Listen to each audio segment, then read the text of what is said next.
Çizik koyuyorum çantaya.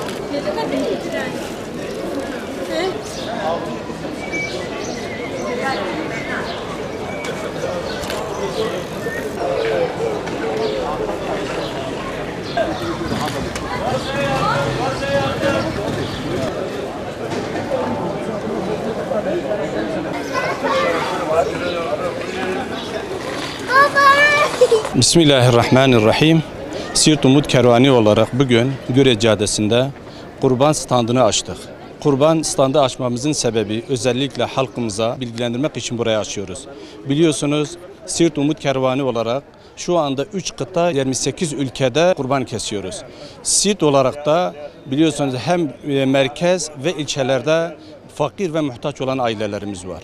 Ve malumunuz büyük bir kriz var şu anda ve çoğu insanların bırak kırmızı eti, tavuk eti bile evine girmediğini duyuyoruz ve o şekilde bize haber geliyorlar.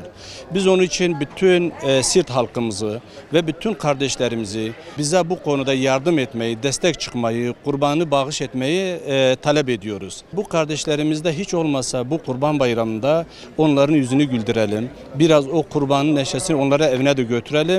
Bu standını açmamızın sebebi budur ve inşallah bu kurban bayramının son gününe kadar bu devam edecek.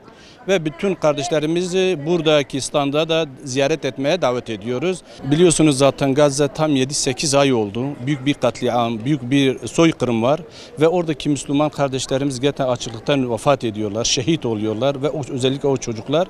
Biz de burada hani imkan dahilinde hem bu standımızın yanına bu Filistin için yardım topluyoruz. Ve gelen yardımları olduğu gibi onlara göndereceğiz. Ve bu konuda bütün kardeşlerimizi de bu Gazze için hem kurban kesimi hem de yardım etmeye davet ediyoruz.